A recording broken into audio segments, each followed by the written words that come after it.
ఓం మహాగణాధిపతయే నమః. ఓం గురుభ్యో నమః. ఓం శ్రీమాత్రే నమః. అరుణాం కరుణాతరంగితాక్షీం ధృతపాశాంకుశపుష్పబాణచాపాం అనిమాదిభిరావృతాం మయూకైః అహమిత్యేవ విభావయే భవానీం. శ్రీమాత్రే నమః.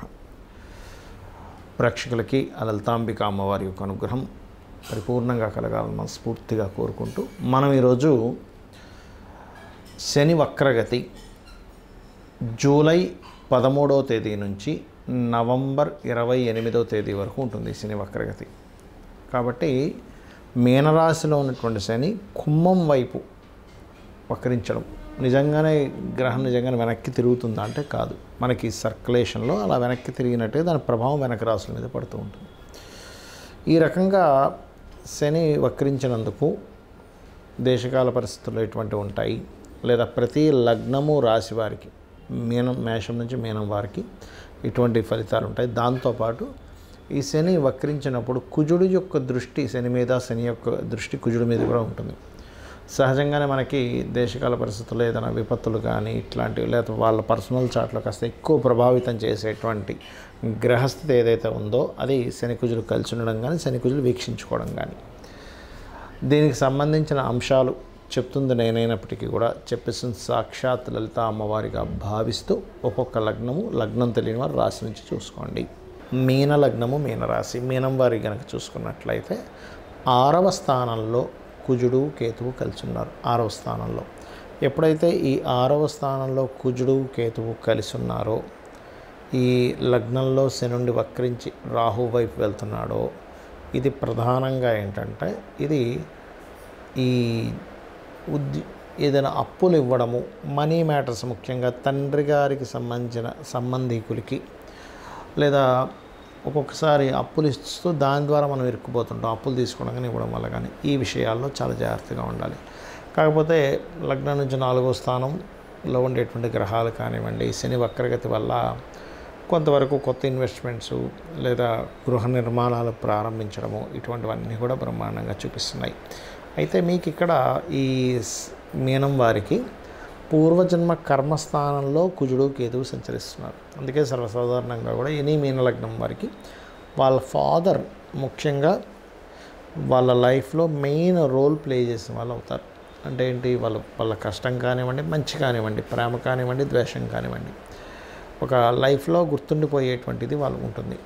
ఇప్పుడు ప్రస్తుతం కుజుడు కేతువు 6వ స్థానంలో సంచరిస్తున్నందుకు ఫాదర్తో ఉండేటువంటి కొన్ని డీల్స్, ఫాదర్తో చేస్తున్నట్టు కొన్ని ఎమోషన్ మూమెంట్స్ ఇంకొంచెం ఎక్కువగా పెరుగుతాయి చెప్పాలంటే. అది ఘర్షణ రూపంలోన, ప్రేమ రూపంలోన, రెండిట్లోనే జరుగుతూ ఉంటుంది. అయితే మీరు ఇక్కడ ప్రధానంగా విదేశాలకు వెళ్ళాలని ప్రయత్నం చేసేటువంటి వారికి 12వ స్థానంలో రాహు సంచారం ఉంటూ 12వ స్థానం వైపు శని యొక్క వక్రగతి వెళ్తుంది. కాబట్టి మీరు విదేశాలకు వెళ్ళాలని చేసే ప్రయత్నం ఫలిస్తుంది, అందులో ఎటువంటి సందేహం లేదు. అలాగే మరొక విషయం ఏంటంటే ఇక్కడ కొత్త ఇన్వెస్ట్మెంట్స్, విదేశాల్లో ఏదైనా ఇన్వెస్ట్మెంట్ చేయడం ఇటువంటివన్నీ సూచిస్తున్నాయి. కాకపోతే అప్పులు చేస్తూ మాత్రం ఏది ఎక్కువగా చేయకండి, దానివల్ల అనవసరంగా ఇరుక్కుంటారు. ఇక్కడ మీరు అది లేదంటే ల్యాండ్ కొనుక్కుంటున్నాను, దట్ ఈస్ డిఫరెంట్ థింగ్. ఇక మీరు ల్యాండ్స్ కూడా ఏదైనా తీసుకోవడం, కోర్సెస్ కూడా ఏదైనా చేయడం కూడా జరుగుతుంది. అయితే మీరు నవగ్రహాల్లో కుజ కేతు శని రాహు గ్రహాల దగ్గర దీపారాధన చేయండి. ఎక్కువగా మరీ ఎక్కువ శత్రుత్వాలు పెరిగిపోతున్నాయి, గొడవలు ఎక్కువ అవుతున్నాయి అనుకున్నప్పుడు ఓం భానుమండల మధ్యస్థ భైరవీ భగమాలిని నమః, ఇది కేవలం మీన లగ్నం వారికి, లేదా ఓం కర్పూర వీటి కామోద సమాకర్ష దిగంతరాయ నమః అని నామస్మరణ చేయండి. ఖచ్చితంగా బాగుంటుంది మీకు. చాలామంది ఇక్కడ ఏంటంటే మరి దేశకాల పరిస్థితుల్లో ఎలా ఉంటుంది, అలాగే నేను మీకు ఇందాక ఒక వర్డ్ వాడాను ఏంటంటే ఏలినాటి శని కానివ్వండి, అర్ధాష్టమ శని కానివ్వండి, ఎప్పుడు ఎక్కువ ప్రభావం ఇస్తుంది అనే దాని గురించి మీకు క్లారిటీ ఇస్తాను. ఇక్కడ ఏంటంటే దేశకాల పరిస్థితుల్లో కాలసర్పయోగంలో అన్ని గ్రహాలు ఉండి మనకి ఉగాదికి ముందు, ఉగాది రోజు కూడా కాస్త షష్టగ్రహ కూటం వల్ల ఇట్లాంటి విపత్తులు అన్నీ చూస్తున్నాం. ఫ్లైట్ యాక్సిడెంట్లు కానివ్వండి, యుద్ధ వాతావరణాలు కానివ్వండి, గొడవలు కానివ్వండి, ఇవన్నీ కూడా. అయితే ఇక్కడ ఇది ఒకటే కారణమా అంటే గురువు 3 రాసులు మారుతున్నాడు కాబట్టి ఈ సంవత్సరం అది ముఖ్యమైనటువంటి విషయం. ఎందుకంటే మనకి మైథుని జ్యోతిష్యం అని ఉంటుంది. మైథుని జ్యోతిష్యంలో ఈ యొక్క విషయాలు చెప్పబడ్డాయి.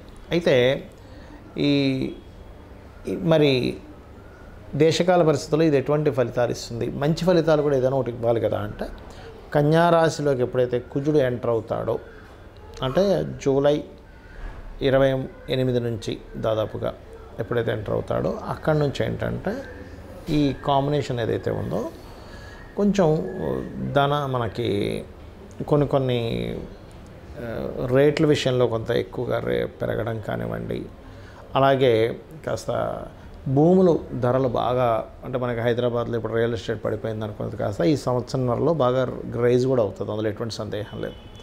కాకపోతే ఇక్కడ ఏంటంటే కాస్త ఈ గురువు రాహు పరివర్తన యోగంలో ఉంటూ ఈ పరివర్తన యోగంలో గురువు ఇటు రావడము, శని దానికి వక్రించి శని చూడడము, ఇటువంటివన్నీ కూడా ఏంటంటే పర్టికులర్గా ఈ గొడవలు కానివ్వండి, యుద్ధ వాతావరణాలు కానివ్వండి కాస్త ఎక్కువగా ఇస్తూ ఉంటుంది శని వక్రగతి వల్ల కూడా. కాకపోతే ఎప్పుడైతే కుజుడు కొంచెం బయటికి వస్తాడో కొంచెం తగ్గుముఖం పడుతుంది. మరలా ఎప్పుడైతే మకర రాశిలోకి ఎంటర్ అవుతాయో గ్రహాలన్నీ కూడా మళ్ళీ కాల్సప యోగంలో ఉన్నప్పుడు కొంచెం జాగ్రత్తగా ఉండాలి. కాకపోతే అప్పుడు ఉండేటువంటి గ్రహస్థితికి గురువు ఈ 3 రాశులు మారిపోవడం ఇవన్నీ కూడా జరుగుతాయి కాబట్టి కొంచెం తగ్గుముఖం పడుతుంది. అయితే ఈ శని చాలామందికి ఏంటంటే ఇప్పుడు మేషం వారికి కానివ్వండి, సింహం వారికి కానివ్వండి, ఈ యొక్క ధనస్సు వారికి కానివ్వండి, అర్ధాష్టమ అష్టమ ఏళ్ళనాడు శని నడిచేటువంటి వారు ప్రధానంగా ఇక్కడ మీరు అర్థం చేసుకోవాల్సింది, గతంలో కూడా చాలా వీడియోలో చెప్పాను, కేవలం ఆలస్యము స్ట్రెస్ తప్పితే వేరే మిమ్మల్ని ఎక్కడా కూడా ఏమీ ఇబ్బంది పెట్టదు. ఎందుకంటే సీఎంలు పిఎంలు అయింది కూడా, కొంతమందికి వివాహాలు అవ్వడం కూడా కానివ్వండి, ఉద్యోగాలు రావడం కానివ్వండి, సంతానం కలగడం కానివ్వండి, ఇవన్నీ కూడా శని యొక్క పీరియడ్లో జరుగుతాయి. ఎందుకంటే శని కేవలం అందరూ ఏమనుకుంటారు శనిలా తగులుకున్నావు, శని అంటే దారిద్రము, శని అంటే బాధ అనుకుంటారు. కాదు, శని మనకు ఒక విషయాన్ని నేర్పుతాడు, ఆయన ఒక టీచర్ లాగా. కాబట్టి శని కేవలం అవే బాధలే ఇస్తాడు అనుకుంటే కాదు, ఉద్యోగాన్ని ఇచ్చేవాడు ఆయనే,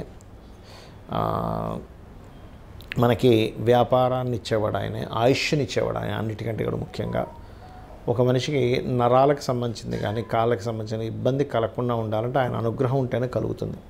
సో ఇన్ని అంశాలు శనికి పాజిటివ్ సంబంధించినవి కూడా ఉంటాయి శనికి సంబంధించిన విషయంలో. మరి ఈ శనికి సంబంధించిన పాజిటివ్ జరగాలి అంటే మీరు చేయవలసింది ఏమిటంటే, మీరు నిత్యము కూడా ఎక్కువ బద్ధకించకుండా, ఎక్కువ నిద్రపోకుండా, ఎక్కువ శ్రమించడము, మీకు పెద్దవాళ్ళు ఎవరైనా ఉంటే వాళ్ళకి ఏదైనా సేవలు చేయడము, మీ కిందన పనిచేసే వాళ్ళకి కాస్త వాళ్ళని కాస్త జాగ్రత్తగా చూసుకోవడం, వాళ్ళని సతాయించడం చేయకుండా కాస్త జాగ్రత్తగా చూసుకోవడం, వాళ్ళు ఇబ్బంది పెడుతున్నారంటే వాళ్ళ కర్మ మనం ఏం చేయలేము.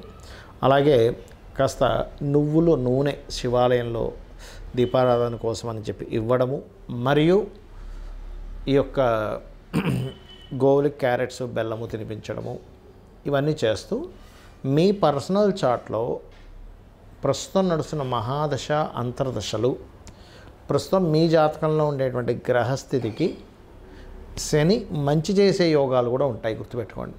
అంటే శని సంచారంలో అది మంచి చేసే పోర్ట్ఫోలియోస్తో కనెక్ట్ అవుతుంది. అప్పుడు ఏలినాడు శని రానివ్వండి, అష్టమ శని రానివ్వండి, అర్ధాష్టమ శని రానివ్వండి, ఏమీ భయపడాల్సిన పని లేదు, ఖచ్చితంగా మంచి చేస్తుంది. నేను దానికి సంబంధించిన ఒక వీడియో కూడా పెట్టాను. ఒక వ్యక్తికి అష్టమ శనిలో చాలా బాగుంది, కర్కాటకం వరకు అష్టమ శని అయిపోయి ఎప్పుడైతే భాగ్యంలోకి వెళ్ళిపోయాడో అక్కడి నుంచి ఇబ్బంది పడ్డాడు. అంటే ఏమిటి, మీకు శని అంటే కేవలం అష్టమ అర్ధాష్టమ ఏలినాడు శని ఒకటే చూసుకోవడం కాకుండా అసలు మీ పర్సనల్ చార్ట్లో నడుస్తున్నటువంటి మహాదశలు అంతర్దశలు ఏమిటి, ఎటువంటి సిచ్యువేషన్స్లోకి అవి తీసుకెళ్తున్నాయి, దానికి మీరు ఎలా సిద్ధంగా ఉండాలి. మీరు ఒక వ్యాపారం చేస్తున్నారు, లేదా ఒక ఉద్యోగంలో ప్రయత్నం చేస్తున్నారు, లేదా విదేశాలకు వెళ్దాం అనుకుంటున్నారు, వివాహం చేసుకుందాం అనుకుంటున్నారు, ఒక చక్కగా ధనం సంపాదిద్దాం అనుకుంటున్నారు, ఒక ఫ్యాక్టరీ పెడదాం అనుకుంటున్నారు, దానికి మీ శని అనుకూలంగా ఉన్నాడా లేడా చూసుకోవాలి. ముఖ్యంగా ఇవి చూసుకుంటూ నేను ఇందాక చెప్పినటువంటి దానాలు కానివ్వండి చేస్తూ, లలితా సహస్రనామాల్లో ఒక అద్భుతమైన నామం ఉంది, అది కనుక ఎవ్వరు చేసినా కూడా వాళ్ళకి శని యొక్క ప్రభావం, శని మహాదశ నడుస్తున్నా ఎంత దారిద్ర్యంలో ఉన్నా ఖచ్చితంగా వాళ్ళు బయటపడతారు. అదేమిటి అంటే, ఓం అనాకలిత సాదృశ్య చుబుకశ్రీ విరాజితాయై నమః. ఇది చేయండి, ఖచ్చితంగా మీకు లైఫ్ బాగుంటుంది, అమ్మవారి అనుగ్రహం కలుగుతుంది, కలగాలని మనస్ఫూర్తి కోరుకుంటున్నాను. శ్రీమాత్రే నమః.